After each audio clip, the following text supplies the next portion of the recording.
Guys, welcome. Collective reading tayo ngayon. So, tingnan natin kung kaninong energy to. Be open-minded po, hindi po halos lahat makaresonate, kaya piliin nyo na lamang. And thank you nga po pala sa mga nag-subscribe, lalo-lalo na sa mga bumabalik. Marami pong salamat. Give me the message. Kaninong energy to? Give me the message. Kaninong energy to? Give me the message. Kaninong energy to?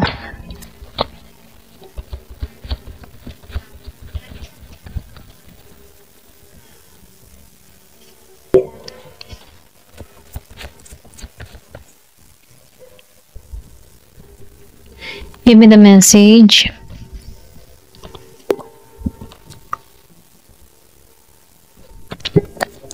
Give me the message. Kaninong energy to?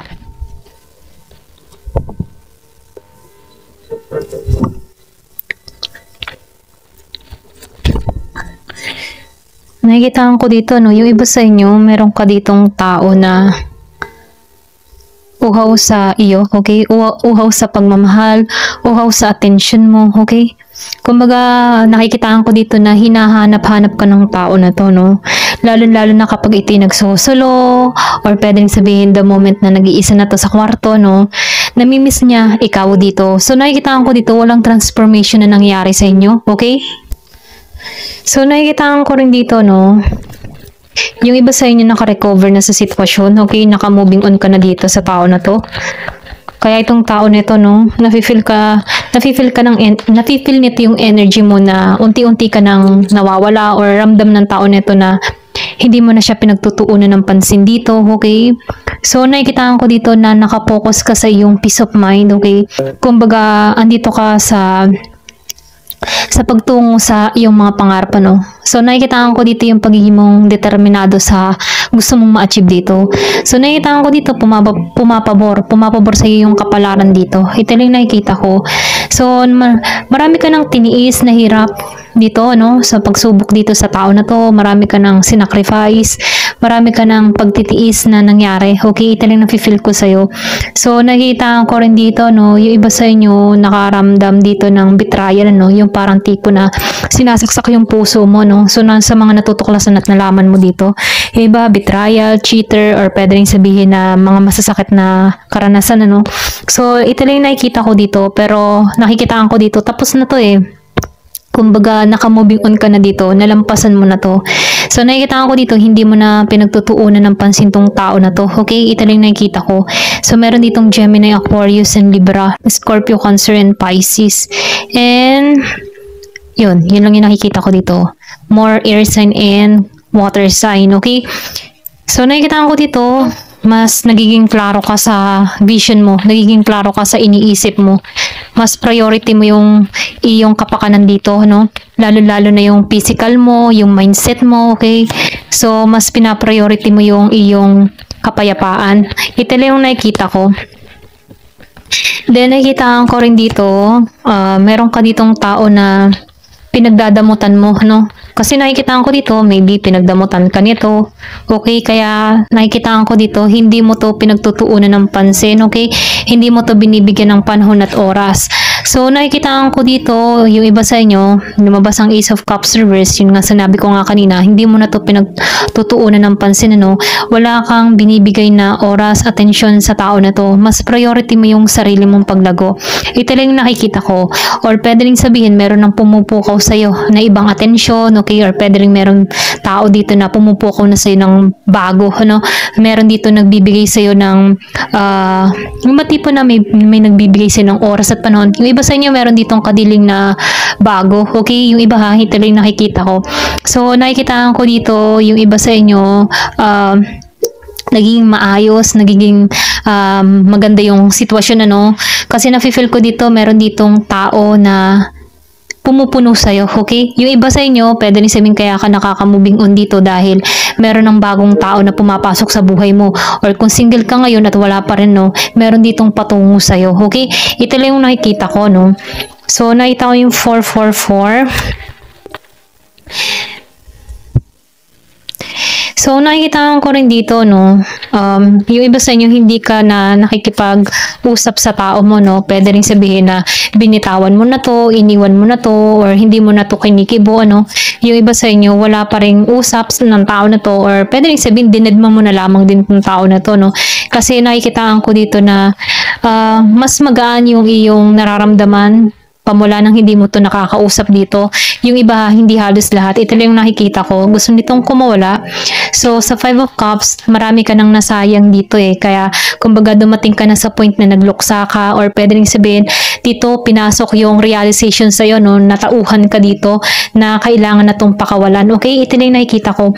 Kasi dito, sa 9 of Cups reverse and the 5 of Cups upright, marami ka nang binuhos na attention dito. Kumbaga, maybe napagtanto-tanto mo na dito na kailangan na ng pagbabago, kailangan ng bitawan ang dapat bitawan. Kumbaga hindi na healthy, okay? Lalo-lalo na kapag lagi mo tong iniisip, ganun. So nakikita ko dito mas naka-priority ka ngayon sa paglago mo, no? So nafe-feel ko din dito na malaki yung pinagbabago mo, no? Kasi napasok na yung realization in, ipinapaunawa na sa iyo yung sitwasyon mo, nagkakaroon ka na dito ng kaliwanagan na kailangan ng alisan, okay? So, nakikita ko rin dito, mas pinipili mo na dito yung 2 of Cups na nakatayo, ano, na kung saan minamahal mo na yung sarili mo. Kumbaga, naibigay mo na lahat ng cups mo sa tao na to. So, meron pang natitirang dalawa, no? So, nakikita ko dito na itong dalawa na cups na nakatayo sa'yo ay itinutuon mo na lang sa sarili mo, no? Kumbaga, yung energy mo dito, kung hindi mo ako minahal, hindi mo ako nirespeto, hindi mo ako binigyan ng atensyon, ibubuhos ko na lang sa sarili ko yung oras at panahon, ano, mahamahalin ko na yung sarili ko. Ganun yung energy mo, no? Kasi dito sa 8 of Cups reverse, hindi kanya pinahalagan eh. Hindi kanya nirespeto, hindi niya ibinigay yung deserve mo, no? Ito lang nakikita ko, meron ditong Year of the Dog. Ay. So, nakikita ko rin dito, marami kang itong tao mo, no, masyado tong tuso, okay? Marami tong kalukuhang ginawa sa'yo, no? Pwede rin sabihin na magaling tong magmanipula, manuhol, okay? So, pwede rin sabihin na once na okay na ang lahat, susuhulin ka nito, uutuin ka nito, magaling siya mag-brainwash, okay? Ito lang nafe-feel ko. Meron ditong Year of the Horse. Meron ako nakikita ditong Virgo, Capricorn, Taurus, Scorpio, Cancer, and Pisces, Gemini, Aquarius, and Libra. Ayan, ito lang yung nakikita ko. So, nakikita ko din dito, no, yung iba sa inyo, yung sinabi ko nga kanina, may papasok sa buhay mo. Okay? Doon sa iba sa inyo, may papasok sa buhay mo. Meron ditong Gemini. So, nakikita ko dito na meron ditong bagong magmamahal, or pwede rin sabihin, tumibok muli ang puso mo dito sa tao na to, no? So, nakikita ko rin dito na marami kang responsibilidad, ano? Pero kahit marami kang responsibilidad dito, alam mo kung paano to, alam mo kung paano to i-handle, ano? Ito lang nakikita ko. Kumbaga, yung determinasyon mo, yung pagiging mong positibo, ito yung nagtutulak sa'yo kung bakit bumabangon at bumabangon ka, no? At nagpapatuloy ka sa buhay. Ganun yung energy mo dito. So, nakikita ko rin dito, maraming sumusuporta sa'yo dito, no? Kumbaga, sinusuportahan ka ng iyong mga guardian angel dito na kung saan, ano, huwag kang susuko, no? Kumbaga, pwede rin sabihin na meron nagpapasaisip sa'yo dito once na halimbawa, lugmok ka na, pero merong sasagi sa kaisipan mo dito na kailangan ng pagbabago, kailangan tanggalan to, okay? Kumbaga, yun yung inner voice mo, or pwede rin sabihin yun yung angel mo na nakikipag-usap sa'yo, nakikipag-communication sa'yo through sa isipan mo, okay? Ito lang nakikita ko, no? So, kung halimbawa, merong mga inner voice ka na sa tingin mo ay makakabuti para sa'yo, para bang tipo na pinapasaisip sa'yo yung dapat gawin, ano? Or pwede rin sabihin na ihahambing-hambing mo yung sitwasyon, yung mga nangyari at mga naiisip mo yung mga dapat mong gawin. So, ibig sabihin, ano, pinapasaisip sa'yo, ginigising ka dito, okay? Ito lang yung nakikita ko. So, dito, nakikita ko rin dito, meron ka ditong tao na, alam mo yung tipo na, yung sinabi ko nga kanina, maloko, no? Kumbaga, siya yung tipo ng tao na madaya, okay? Mautak, puso, okay? Kumbaga, mahilig tong manlamang ng kapwa, or pwede rin sabihin, utakan ka dito. Pwede rin sabihin, ikaw yung tipo ng tao na mabait, mapagbigay. Once na lalo, pag ikaw ay mahal na mahal mo yung tao, no? Bigay mo talaga abot ng iyong makakaya. So, itong tao mong ito, nakikitaan ko dito, pinagsamantalahan ka nito, eh. Yung ganun mong katangian. Kasi pure ka, eh. Pure yung love mo sa kanya, pero hindi niya pinangalagaan yung pagmamahal mo sa kanya. kanya. Ito lang yung nakikita ko. So, nakikita ko dito, tinanggal ka dito, no? Okay? Kumbaga, meron ditong ipagkakalob sa'yo na deserve mo. Okay? Ito lang yung mensahe dito. So, nakita ko dito ang 10:01. Give me the message. Ano pa yung mensahe?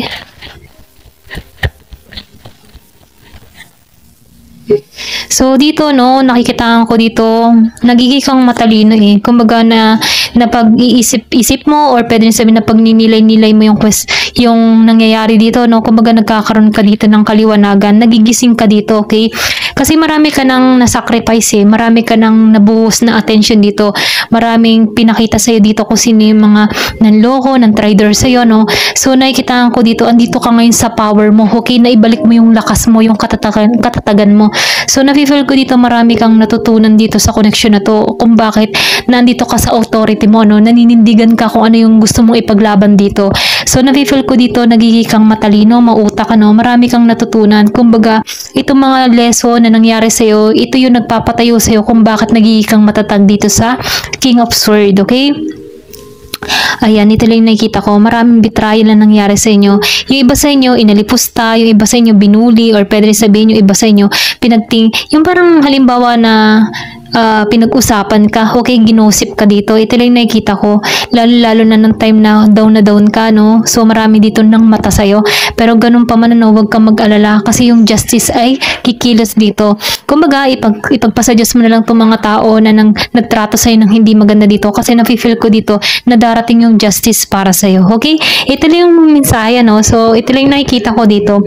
So, tingnan natin dito, no, kung ano yung masasabi sa yung advice. Okay? Kasi nafe-feel ko dito na huwag kang mag-alala, ano, kahit may mga pagsubok kang kinakaharap, masakit man, ano, hayaan mo na lang si universe yung kumilos para sa'yo. Kumbaga, hayaan mo na lang iganti ka dito, no, sa mga tao na nanloko, nang betray sa'yo, ipagpasa-Diyos mo na lamang, ano, kasi nafe-feel ko dito yung biyaya eh, aapaw sa'yo. Okay? Give me the message.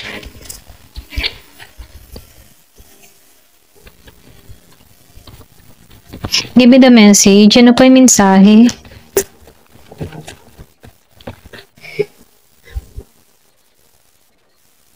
So, meron ditong storm, ano, kumbaga nakikitaan ko dito, yung storm, parang kang binagyo dito, yan, no? Alam mo yung tipo na nabuksan lahat sa'yo, okay?